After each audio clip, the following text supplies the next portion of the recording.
Hi friends, interesting వీడియోల కోసం నా ఛానల్ను సబ్స్క్రైబ్ చేసుకోండి. ఒక బస్ కండక్టర్ కొన్ని కోట్ల మందికి దేవుడు ఎలా అయ్యాడు? సామాన్యుడిలా పుట్టి సూపర్ స్టార్లా ఎలా ఎదిగాడు? ఇది కేవలం ఒక నటుడి కథ కాదు, ఇది ఒక శక్తి కథ. ఇది శివాజీరాజ్ గైక్వాడ్, మనందరి తలైవార్ రజనీకాంత్ గారి కథ. హీరో రజనీకాంత్ అసలు పేరు శివాజీరావు గైక్వాడ్. ఆయన 1950 డిసెంబర్ 12న బెంగళూరులో ఒక సాధారణ మరాఠీ కుటుంబంలో జన్మించారు. తండ్రి రామోజీరావు గైక్వాడ్ పోలీస్ కానిస్టేబుల్, తల్లి రమాబాయి గృహిణి. 4 సోదరుల్లో ఆయన చిన్నవాడు. 9 ఏళ్ల వయసులో తల్లిని కోల్పోవడం ఆయన చిన్ననాటి జీవితంలో పెద్ద దెబ్బ. తండ్రి రిటైర్మెంట్ తర్వాత కుటుంబం ఆర్థిక ఇబ్బందులను ఎదుర్కొంది. కుటుంబాన్ని ఆదుకోవడానికి శివాజీ చిన్నప్పటి నుంచే కూలీ, కార్పెంటర్ పనులు చేసేవాడు. తరువాత బెంగళూరు ట్రాన్స్పోర్ట్ సర్వీస్లో బస్ కండక్టర్గా ఉద్యోగం పొందారు. టికెట్ ఇచ్చే తీరు, నాణెం తిప్పే స్టైల్, విజిల్ ఊదే విధానం ఇవన్నీ ప్రయాణికుల దృష్టిని ఆకర్షించాయి. అదే సమయంలో ఆయన నాటకాలలో నటించడం మొదలుపెట్టారు. ఆయన స్నేహితుడు రాజ్ బహదూర్ ఆయనలోని టాలెంట్ను గుర్తించి మద్రాస్ ఫిల్మ్ ఇన్స్టిట్యూట్లో నటనకు శిక్షణకు పంపించారు. ఫిల్మ్ ఇన్స్టిట్యూట్లో ఆయన ప్రతిభను చూసిన దర్శకుడు కె. బాలచందర్ గారు ఆయన జీవితాన్ని మార్చారు.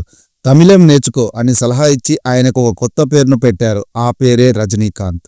ఈయన మొదటగా అపూర్వ రాగంగల్ అనే సినిమాలో ఒక చిన్న పాత్రను పోషించారు. తొలి సంవత్సరాల్లో ఎక్కువగా విలన్ రోల్స్, నెగటివ్ క్యారెక్టర్స్ మాత్రమే చేసేవారు. కానీ ఆయన కళ్ళలోని తీవ్రత, ప్రత్యేకమైన నటన ప్రేక్షకులను ఎంతగానో ఆకట్టుకుంది. 1978లో విడుదలైన భైరవి ఆయన తొలి హీరో సినిమా. ఆ తర్వాత మురట్టు కాలై, బిల్లా, అన్నామలై, భాష, ముత్తు, పడయప్ప వంటి బ్లాక్ బస్టర్స్ ఆయనను సూపర్ స్టార్గా నిలబెట్టాయి. ఆయన సిగరెట్ తిప్పే స్టైల్, గ్లాసెస్ వేసుకునే తీరు, పంచ్ డైలాగ్స్ ఆయనను సూపర్ స్టార్గా నిలిపాయి. నేను ఒకసారి చెప్పానంటే 100 సార్లు చెప్పినట్టే వంటి డైలాగ్స్ సుప్రసిద్ధమయ్యాయి.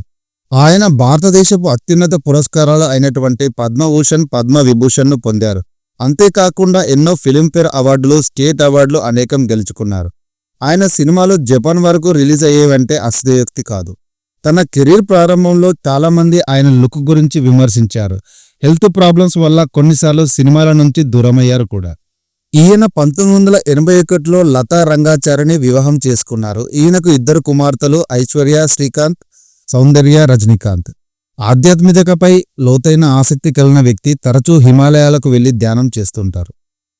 ఎంత గొప్ప నటుడో అంత ఒదిగి ఉండే వ్యక్తిత్వం రజనీకాంత్ది.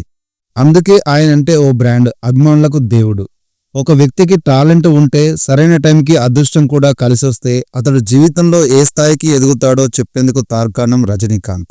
బస్సు కండక్టర్గా సాధారణ జీవితం ప్రారంభించిన శివాజీరావు గైక్వాడ్ వెండితెరపై సూపర్ స్టార్ అవుతారని, కోట్లాది మంది అభిమానులకు ఆయన ఆరాధ్య దైవం అవుతారని, తలైవాగా కీర్తి పొందుతారని ఆయన సమకాలికులు ఎవ్వరు కూడా ఊహించి ఉండరు. సినీ ఇండస్ట్రీలో ఎవరెస్ట్ అంతటి ఎత్తుకు ఎదిగినా తాను నడిచిన నేల, నాడు తోడున్న మనుషుల్ని మరవకపోవడం రజనీకాంత్ గొప్పతనం. ఎంత లగ్జరీగా తిరిగే స్థాయి ఉన్నా సింపుల్గా ఉంటారు రజనీకాంత్. అంతెందుకు, నిత్యం గ్లామర్ ఫీల్డ్లో ఉండే ఆయన జనంలోకి వచ్చిన సినిమా ఫంక్షన్లకు హాజరైనా ఎలాంటి మేకప్లో లేకుండా సాదాసీదాగా రావడం ఆయన సింప్లిసిటీకి నిదర్శనం. ఏడాదిలో ఒక్కసారి హిమాలయకు వెళ్లి సాధారణ జీవితం గడిపి వస్తుంటారు రజనీకాంత్. రజనీకాంత్కు సినిమాల పరంగా కంటే వ్యక్తిగతంగా ఎక్కువ మంది అభిమానులు ఉన్నారు.